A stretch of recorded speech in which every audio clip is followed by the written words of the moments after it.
Hello, today I want to talk about The Way Back of 2010. This was an Oscar Award nominee and it was quite an amazing film.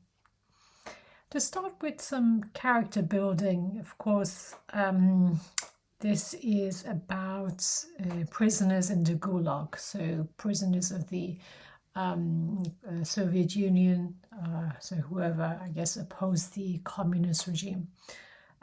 Communist establishments, whatever you like to call it, ended up in Gulag. So this was based in Siberia. You might know about the geography and the climate of Siberia. It is very, very cold. So we have quite a few characters here. We have Janus, who is the main guy. He's here in the bottom photo, and his wife. So we start off with them. The wife has been tortured, so she confesses to what he has been doing. So she says that he's been spying for foreign powers and he's betrayed the communist government and so on. So that's how Janus ends up in Gulag. But he has other friends there and people, other prisoners in Gulag. So, for instance, there's an American man called Mr. Smith. Mr. Smith does not like to talk about his first name. So all along, he wants to either be known as Mr. or Mr. Smith. So Mr. is his first name, effectively. Then we have Colin Farrell, who's playing the role of a thief called Volker. Then we have another person called Zoran, so he is one of the main characters as well. Later on we have Saoirse Ronan come in, so she plays the role of Irina, so Irene or Irena as they call her. We have also Thomas and Vos. So Vos is a Latvian priest, and he's ended up in Gulag as well. Tomas is a chef. I think he's a Polish chef also in Gulag. So all of these people, what they have in common is that they have done something wrong. So either they're a political prisoner, or they're just common thieves, or some ideological enemies of the state, and so on. And finally, we have Kazik, who is partially blind. Now that we're familiar with the characters, let's talk about Siberia. So this is, as you may know, a remote part of Russia, extremely cold. And I think this Gulag camp or prison is so many miles away from the nearest village, and so many miles away from, maybe hundreds of miles away from a big city. And now, of course, the prisoners are taken there. Their living conditions are appalling. They have very little food, and also they have to do very hard manual labor. And every day, at the beginning of the day, they wake up to sermons by the by the prison guards, lectures on the Soviet Union. The prison guards also tell them about how little chance they have of leaving this place alive should they try to escape, because if nature doesn't kill them, then the locals will. And they tell them that locals are steadfast in their commitments and allegiance to the communist state, so that if they ever tried to escape, the locals wouldn't let them get very far. And apart from this, that they hear on a daily basis, they get poor treatments, horrible food, and their hygiene is pretty bad. So everyone has fleas and so on. So there's very little hope. A recap of 7 people who plan to escape. So these are inmates in for different things. I did mention at the beginning Janus.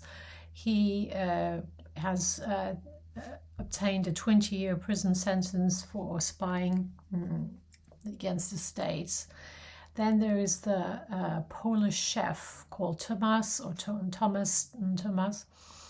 Volker is a common thief, and it seems that everyone with different backgrounds. They're all in the same place, whether they're political prisoners, whether they're just robbers or burglars or murderers and so on. They seem to be all in the same place.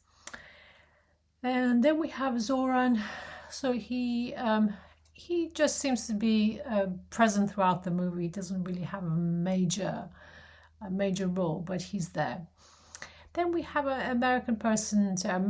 Mentioned Mr. Smith. He doesn't want to go by his first name, so he's either Mr. if you want to call him by his first name, or Mr. Smith as his title.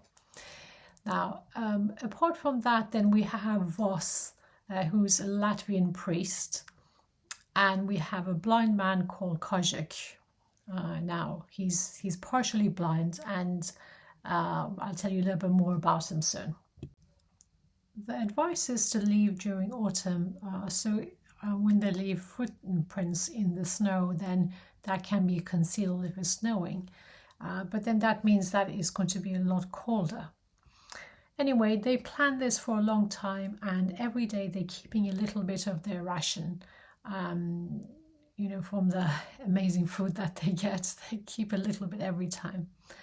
And one night they break free, they cut the barbed wire of Gulag, and they start running for their lives effectively.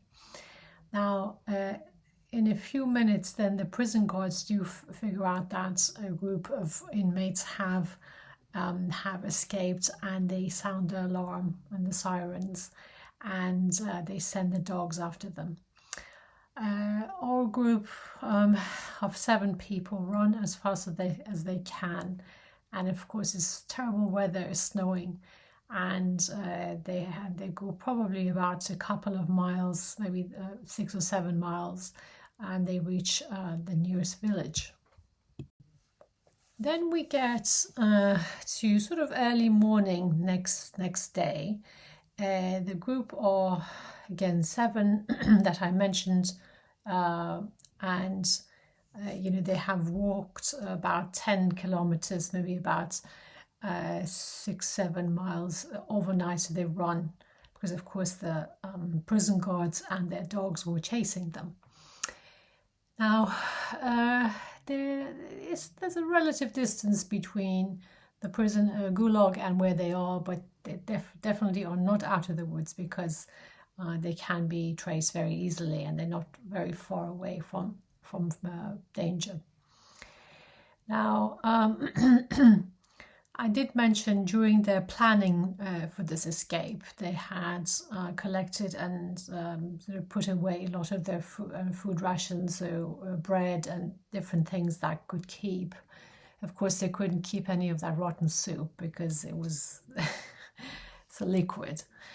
And they stop somewhere to recuperate, and they have a little bit of their food, and they sort of share their food and so on, and they keep going. And again, it gets to a point that they're quite hungry. So I would say within a few days they finish their whatever they brought with them.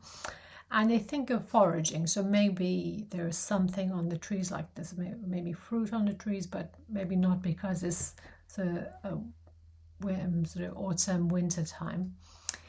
Then they think of fishing, but is there any lake nearby? So the group do mention the presence of a lake not very far from there. So one of them draws a map of where they started off, which is Gulag, where they are presently, and then where they need to be, which is close to the lake. But it seems that they have quite a few days of walking to get there.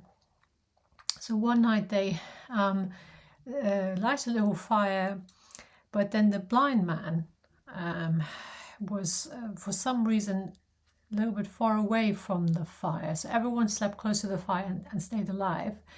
But then the blind man, who couldn't really see anything, of course it was snowing, so that didn't help his vision, and he froze in the dark and the frost. So the blind man, who's Kozak, of course, dies. Now we're down to 6 men.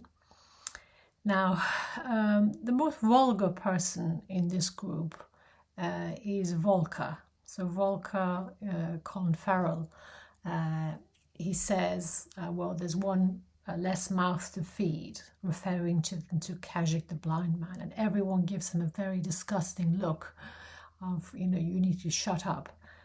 It's not very nice what you said. And of course they bury him.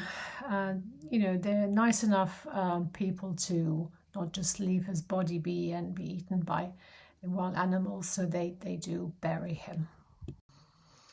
Now they eventually reach warmer climates, so they're out of that very dense, snowy Siberian area, probably still in Siberia, but still not as snowy and cold as there. And you can see that from the landscape. So, they come across like caves and stuff, and there's not a lot of snow on the ground. Now they seek refuge in this cave. They stay there a little while, and they do come across a dead animal, but then a couple of hyenas, I think, were devouring it. But of course they scare off the hyenas and they eat that meat, so they're okay for a while. And the good thing about this group is that they have a chef, Tomasz, the Polish chef. He cooks, and of course he's a chef, and he cooks very well, so they're quite happy. And before they find this dead animal, Volker, who's the most vulgar and obnoxious person in this group, eats worms off the earth and so on. So you can appreciate the degree of how desperate they are to, and the degree of despair to pick off the worms and stuff off the earth, and also eat a dead animal that other animals were eating already. Now, they stay in the cave a little while because they need to recuperate. I think they're relatively out of danger now, and I think the prison guards wouldn't have chased them followed them this far, because of course they walked for probably, I think, at least a week up until now. And they want to sort of recuperate and rest there. And Tomasz, Janis, who is the lead of the group, I would say, he breaks off from them and says, I'm going to go and find the lake. So it is probably a couple of days walk to the lake, and then he wants to go to the lake and then return and tell them that he's reached the lake and that they can follow. While Janis is away looking for the lake, some of the people remain there. So for instance, Tomasz and Zoran are there, and Tomasz not only is the chef but also an illustrator. He draws stuff on the wall of the cave, and then Zoran makes fun of him. And Tomasz says, well, I cook. What do you do? Which is actually a fair point, because Zoran, as I mentioned, is just there throughout the movie. He has a presence, but doesn't do a lot of positive stuff. Yeah, I think maybe once he helped catch a snake, but we'll get to that soon. Now, anyway, Janis comes back and he's found the lake, but when he gets back, he's so fatigued that he almost collapses. So they give him food and drink. Now, the group knows how to get to the lake, and they set off. Now, it's pretty much in sort of like a forest area. They're in the woods, and they notice that someone is following them. They realize it's a girl, and now she'll tell them a story about where she's from and what happened to her. They get closer to the lake, and before they actually get to the lake, they see a moose stuck in mud, and of course that is amazing if they can catch this moose, because of course they can use the skin and they can use the meat for a long time.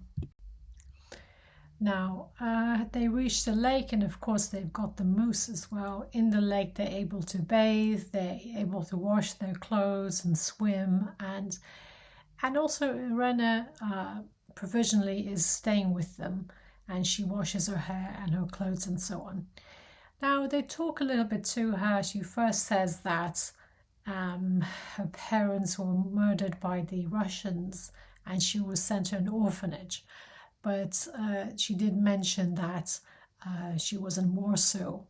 Now, Mr. Smith, who knows quite a lot about the war and the Communist Party, says, well, you've told us a lie, because the Russians and the Soviet Union didn't reach the region of Warsaw in the war, and it was actually German territory, so you're not telling us the truth. Then she sighs and says, yes, I just wanted to make this more dramatic. Maybe you would have more pity on me, but my parents were executed by the communists. Anyway, she does stay with the group. Now, they need to cross the lake, but it's partially frozen. So then Mrs. Smith says that it is not very thick, so we might actually need to swim across as opposed to go walk across the ice. And he asks everyone if they can swim, and then Irina says, I can. But then immediately she runs across the frozen part of the lake, and everyone follows. Which means they didn't have to get wet so much, and it's actually cold. Mrs. Smith turns around and says to Irina, did you lie again? Because I don't think you can swim. But she said that, well, I crossed the ice, didn't I? And I led everyone across the ice as well. They walk and they walk and they walk, and then they get to a village that was swarming with mosquitoes. The level of infestation with mosquitoes was such that they couldn't take it anymore. They had blisters on their faces, and Zoran approached a pedestrian, and he was introduced to mosquito repellent, which solved their problem. They walk and walk and walk, and occasionally they stop for breaks, and they have that moose meat that they can eat. And I think one of the iconic shots of the movie is when they leave the Soviet Union. Now, Volker, the common thief, does leave the group because he isn't an enemy of the state. He's not an ideological enemy. He hasn't spied or anything. He's just a thief, and he doesn't mind the communist state. And actually, he really loves Stalin, and he fights one of the members of the group about Stalin, and says he takes from the rich and gives to the poor. He's a hero. Not only that, but he has a tattoo of Stalin on his chest. So he leaves the group, and the group proceed to the Mongolian border. So there's 5 people left, 5 men and Irina. They get to the Mongolian entrance, so the border of Mongolia, and they see a picture of Stalin and also a Mongolian leader and a communist star. So all along they weren't aware that Mongolia is actually a communist state. So even though they have left the Soviet Union, they're still in communist territory, and they're very disappointed about that. They keep on walking, so days and days pass, and eventually they bump into local horsemen. So Mongolian horsemen, they first stop them, and the Mongolian horseman in Russian asks them, who are you? And Mrs. Smith, who is actually American, says that we're all American, and we're here for pilgrimage and tourism and things like that. So he didn't say, of course, that we ran away from Gulag. And they also ask about Irina, and he says, that's my daughter. Now, which means that there's nothing else to be said, and the horsemen leave, and they give them a bottle of water, a container of water, because they know that they're facing a huge, merciless desert after this. Now, before they reach the desert, they come across a temple. So this is, I would say, not a Tibetan temple, but a temple in Mongolia. And they visit it, and it's completely ravaged and damaged and pillaged, I would say, because I think maybe the idea was that the communists had destroyed it. And then this really bothers the Latvian priest because he has a similar experience in Latvia. He was a priest after all, and he was sent to Gulag prison because, of course, he was an ideological opponent of the communist state. So yeah, he said that our church in Latvia was ravaged the same way, and a certain like so many people were killed, even a young boy was killed. So we hear about that as well. Now the horsemen, we know, have done them a solid because they gave them water. Now the horsemen knew what type of terrain was ahead of them, but this group didn't know that. They didn't even know Mongolia was a communist state, let alone the type of terrain they were about to hit. Now, of course, the desert is merciless. The whole experience is excruciating. They have very little water. There's 6 of them. At some point, they just take a cloth and wet that and try to suck on that because there's 6 people and there isn't enough water. And sometimes they take their boots off and their feet are awfully swollen, so due to dehydration, due to bad circulation, to fatigue, also the long way they have taken, the trip they've taken, and also keeping those boots on. The circulation is pretty bad. So many times they see the outline of water, but it's nothing but a mirage. That is the definition of a mirage. You see water, but it's actually not water. Eventually, miraculously, they come across a well and they run to it like they've never seen water before, which is probably not so untrue. And they get to the well and they stay there a little while, and they debate if they should stay there because they have water, but then how long can they stay in a desert? Like, okay, there's water, but what about when their food runs out? Then eventually they decide to leave. They agree to leave the well because, of course, they can't stay there forever, can they? They fill up every pot and pan and container they have with water, and they set off into the desert again. Unfortunately, we lose 2 people. So we lose Irina first. At some point she collapses. Someone carries her, but then she's too dehydrated and she passes away, and they bury her. Then later at some point we also lose Thomas, the cook. He dies as well from the difficult conditions of the trip. So we're left with 4 people ultimately. We're left with Voss, the Latvian priest. We have Zoran, as I mentioned from the beginning, he's always there. Then we have Yanis and Mr. Smith. Mr. Smith is there, but he's not doing very well. Now they find less harsh terrain, so they find like a mountainous area. It looks a little bit greener than the desert. They find somewhere to rest, and they find a snake as well. They eat a snake, and then one of them jokes about the snake tasting like chicken, but no one buys it. So they of course they're desperate and they eat it, but no one thinks that it tastes like chicken.